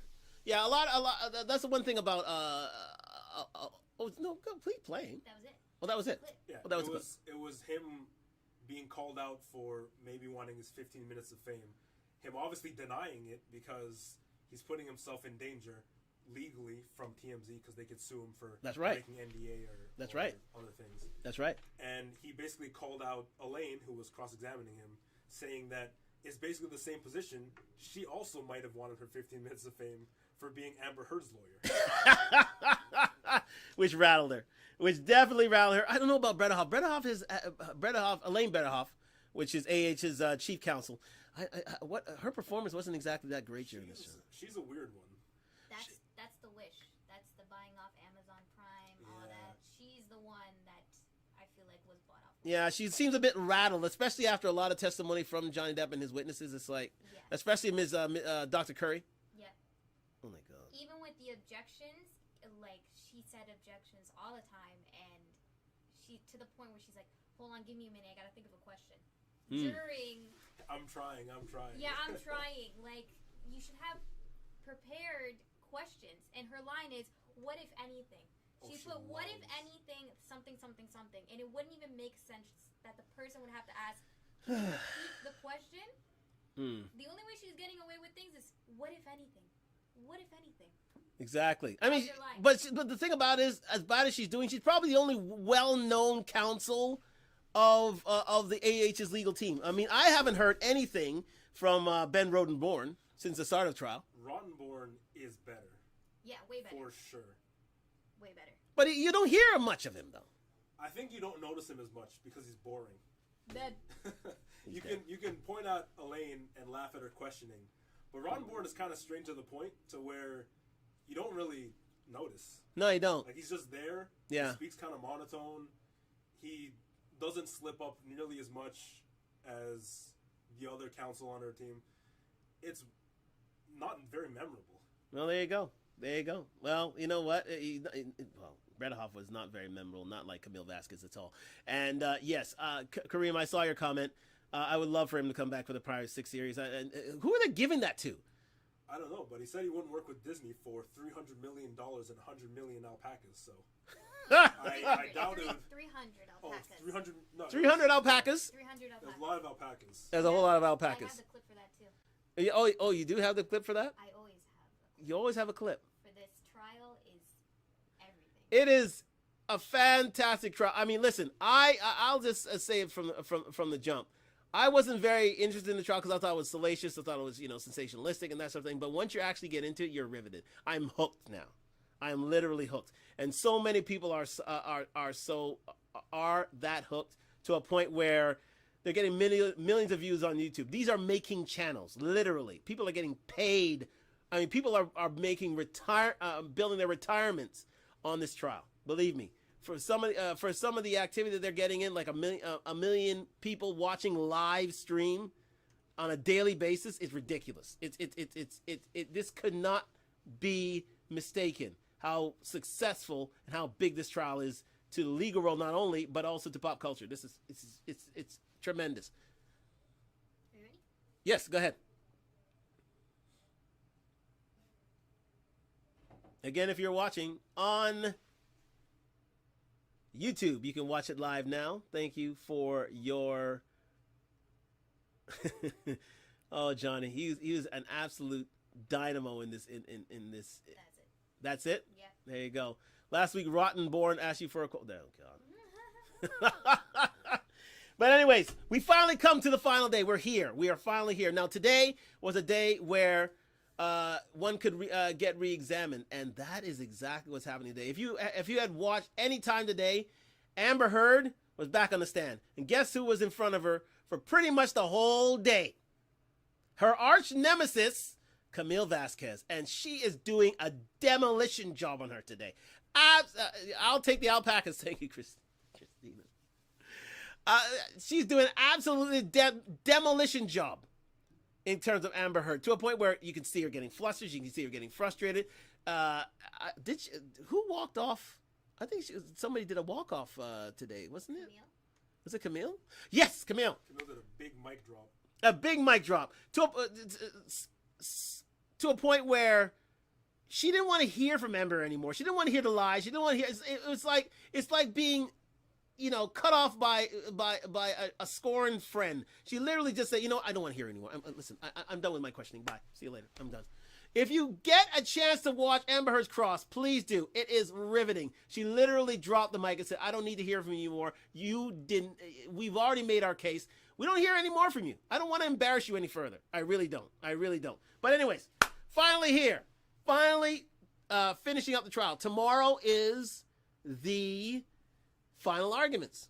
Closing arguments from both sides. We finally get a resolution. And then they put it to the jury. And then we have the end of the trial. So let me ask you, Sam. Mm-hmm.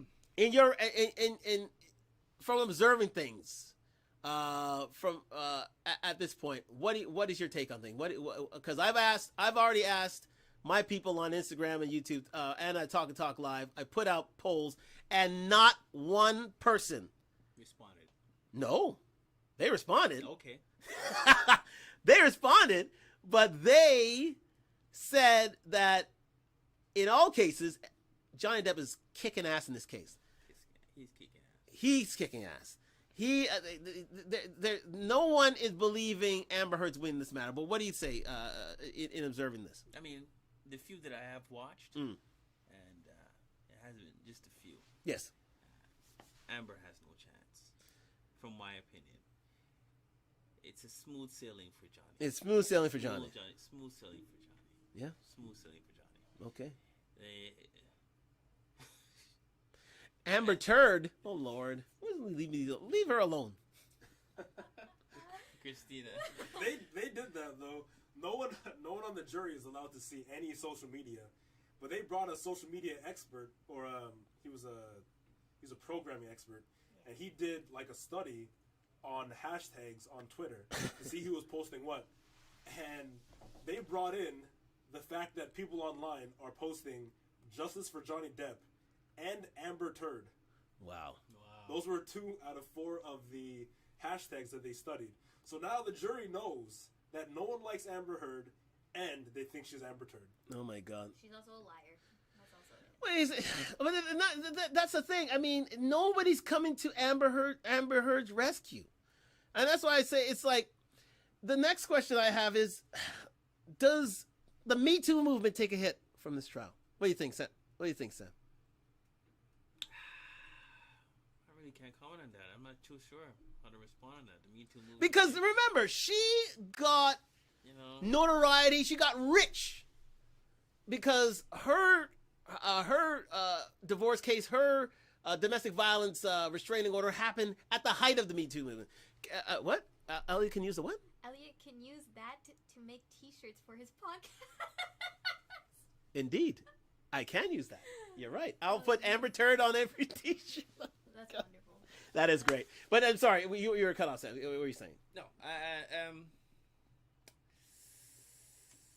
got no opinion on that one. As far as the movement's concerned, does she make an impact? Because she was one of the leading. I mean, you had Bill Cosby, you had Harvey Weinstein, and remember, Johnny Depp couldn't get any work after these accusations were put out in public. That is true. That's the reason for this defamation case in the first place. His career took a serious hit from your accusations, which are proving. It hasn't been put to proof of the jury yet, but it's proving from all observers to be, insurmountable. She can't make a case for herself, and because of that, Johnny Depp has ruined a career. What do you think, Christina? What do you think about the?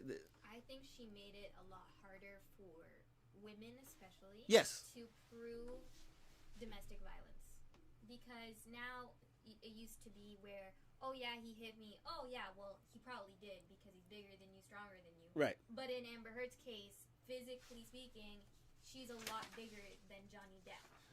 And so the fact that you now have shown that a woman can, right, obviously, in a sense, can hit a man, right, now you've proven that you can't believe whatever a girl says when it comes to hitting. Now you have to extra prove it. Yeah. You need so much evidence now to prove that this man has done this or this woman has done this, and she just made it hard for everybody. Right, right. I mean, listen, David Chappelle said it best. I mean, women. I remember in his Sticks and Stones feature on Netflix, he was saying himself that the Me Too movement took made a lot of gains for women in general, especially in daily life. But it's going to come to a point, like in this proceeding, where women take it too far. And there's going to be a backlash to that. And it's going to make it harder for other women to come forward and again, make these sort of claims against men. Armani, what do you think? I think anyone with good proof will have a way better chance, but Amber Heard has literally none. But hopefully, instead of making it harder for women that are actually abused to prove it, there'll be less false accusations, as for fear of people asking for like pictures and actual evidence rather than just a he said she said moment. Exactly. But not only that, we got to commend Johnny Depp and his team for the amount of evidence. And I mean cold, hard evidence, facts, recordings, depositions, pictures. We saw today Amber Heard, one picture of her. She said, "Oh, I was assaulted by Johnny Depp one day." The next day, she came out with clear skin. Clear skin. Yeah, I saw that one. Apparently, she claimed that Johnny punched her several times. Several times in the face. With his rings on. Yeah. But she felt like her nose was broken. Yeah, but she had like a baby bruise on her face. Yeah. Absolutely. And the fact of the matter is, it's like, on many of these accusations, when they had copious, detailed evidence of a few days later, they had a shot. Oh, you said you had a broken nose. Oh, here's an expert saying you never broken your nose. You never broken a cheekbone in your life. Oh, you had.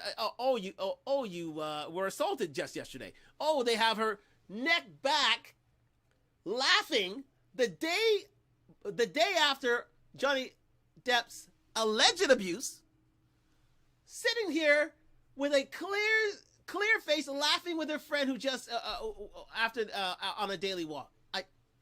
It's hard. It's very difficult for Amber Heard to win this case now. But what does it mean for JD and Amber Heard's career? What do you think? Well, her career is done. Once they prove that she, well, you know what? Her career is done. Once she's found guilty, and she will be found guilty, right? Her career is done. You say her career is done? Yeah, her career is done. Well, listen, she's not exactly the best of reputations in Hollywood, right? That's right. Right? Yes, it is. I mean, she, as we were talking about her exploits on the Aquaman set, Jason Momoa hates her guts, like literally cannot stand her. Literally, it was an ordeal just to be around her during the filming. But he's a professional. He got on with things. But yeah, she's not exactly very believable. And then when she's sending in lines when she's on the stand, she's not proven to be very believable at all. But listen, I'm going to leave it to the jury to decide, but that's an issue. But let's get to Johnny Depp. How well does Johnny Depp do in these proceedings? Christina, what do you think? Does he get his career back from this? Oh, yeah, 100%.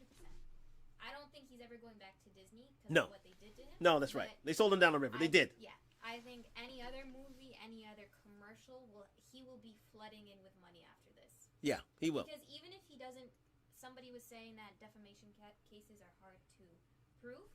Even after this, even if he doesn't win, we all know, as an audience, know that he was abused by that person, and it wasn't the other way around. There you go. Do I think he did some things, like verbal? Well, obviously, when you're mad, you say things that you... Yeah, exactly. Especially when this person is probably hitting you or whatever, not letting you have the personal space, then yeah, you're going to say some things that are going to get you upset or whatever. But I do not think that he ever put his hands on her. There you go. The other way around. It was always the other way around. He's actually confessed to that. He's actually said, he said, you had me punched. Why didn't you punch me in the face? You punched. And she literally said, "Oh no, it was a slap. It was just a slap. No, it was. I didn't mean to punch you, but you were being stupid, and so I'm paraphrasing here, of course. I mean, you're being stupid, so I had to, give you a slap and let you know that you were doing. It was terrible. Anyways, Monty, what do you think about Johnny Depp's career? What does he make out like a bandit in this? Were these the right proceedings to have to get his life back? Oh, for sure. I mean, even if he doesn't get movies or whatever after this series, which he probably will, his public image is at least 200 times better than it was before. Yes. Up until now, we all kind of knew what was going on. We all thought about how he probably didn't hit anyone, and his career was ruined by someone having false claims. But now we can see how fake they are. There are duplicated images related that they say were taken on 2 different days. There's a duplicated image that she said it was taken with different lighting, where it was actually taken the exact same second as the previous one. It was just tuned up or down in image, like a filter. Like all the evidence that she said she had, the mountains of evidence that she didn't want to bring out, none of it's there. Like, none of it at all. So watching this case made everyone that I know, everyone online that I've seen, annoyed at how poorly her evidence was and Very how poor. little they believed anything she said at the end of it. Absolutely. I mean, it's been a whitewash. It's been a wash, literally. I mean, I mean, there have been a few experts that have come to the fore for Ms. Heard, but they've been few and far between. They've been very unbelievable. They've been very callous in their testimony. They've been very callous in their preparation. One of the witnesses Yes. that Amber Heard had on was literally sued by Johnny Depp years before for embezzling money from him. And not only was he sued by Johnny Depp, they settled out of court for $23 million. Wow. And they called them to testify against Johnny Depp. Wow. I don't believe a single word anyone says if they have paid $23 million in damages previously. At that point, you're bitter. You shouldn't have been there to begin with. Unbelievable. I think as one of those depositions. Yes, indeed. Yes, we are running long in time, but listen, we're going to wrap up with this. Last question. Who do you think will win? Let's get there. Johnny Depp, 100%. Johnny Depp, what do you say? What? Learning about how the law it took a works while. in that state, Oh, it's not 100% okay. he will win. Okay. Okay, but who do you Because they want have to, win? well, obviously Johnny Depp. Okay. But we're talking about Well, who just a will question, just one thing. Where could the $7 million be in a bank account that is named after Amber Heard? It hasn't moved anywhere to this point in time, I don't think. Kareem, thank you very much for the comment. I think it's still there. She leaked that she apparently, obviously it's her words. That is the spent $7 million $6 point- question. Go ahead. Spent $6.3 million on legal proceedings. Ah. As of whenever she testified to that was. So Johnny's money is paying for her legal team. Yeah. It looks like Johnny's money is paying for her legal team rather than going to the Children's Hospital and the ACLU that she was donating. Well, ain't that a fact? Ain't that a shame? Ain't that a shame? Well, tell you what, their money for guns. What do you think? Who's winning this case then? You know what? Johnny. Johnny? Johnny for You got sure. Johnny in a landslide here? Yeah, Johnny for sure. Exactly. Well, he can't. I think he can't really get a financial settlement from Amber because Lord knows she's broke. She's got no money. She ain't got really any money. She's hanging on. I mean, her career is is taking a nosedive anyway. So he's just doing it for he's just doing it for clout really for likes. He's doing it for the likes, isn't he? Mm-hmm. Yes, he is. It's very expensive, but he's doing it for likes. But he's doing it for his career. He's bringing himself back so that he can be doing his his $20 to $30 million per picture features again. And Lord knows he is because he's such a talented actor. But we are so thankful for you guys joining us on Talk Live. This has been a riveting couple of hours. And listen, all I ask you to do is just take a look at the final arguments, the closing arguments. And just if you wish, have a dabble, have a look at what's been going on in this case. But it has been riveting. I have my Zennial technical staff here riveted to this case, and so many are online. They are riveted, and they got me interested too. That's why I want to have this talk tonight, and that's why I wore 4 figures tonight. Anyways, we're out of here from Talk Live. Thank you very much for joining us. We'll be back next week with I think something a little more salacious. A little more salacious. A little more salacious. Lord knows we talked about those dildos, so we may just go back to them. Anyways, thank you very much for joining us on Talk Live on IG, YouTube. Like, comment, subscribe. Listen, we got to get the subscription count up. Let me say that. We got to get the subscription count up, people. Listen, we're giving good content out there, guys. You got to like, you got to subscribe, you got to comment. Well, you got to subscribe to the YouTube channel and follow us on IG. We're doing this every week. Lord knows I'm giving you great content every week. I'm on a treadmill. I'm outside. I'm driving. I'm you're I'm working out. You're working out. You're working out. You show your you showed your buff bod that week. I know you got a lot of female followers from that alone. We got to jump. We got to jump in our followers the other day. And I'm wondering if it's because of your of the wife beater that you wore that day when you had to do abs. Like, follow, and subscribe. Every Thursday, Talk to Talk live. IG, YouTube, we want to see you. Content. We want you to follow. Indeed. We want you to like. We want you to comment. Come on board. We want to hear your opinions. Yes, indeed. Not just us talking, but we want to hear about from you too as well. Well, I got to thank my guests as well. Thank you, Christina and Armani. Thank you for so much. Thank you. Thank you for the expert. Listen, my nephew studies rocket science, and yet he has such a breadth of knowledge here. It's fantastic. It's so wonderful. Great to see. And we're out of here. But thank you for joining us here. Thank you, technical staff. Thank you, Golden Arm. Thank you, Iraq. And we're out of here. Thank you.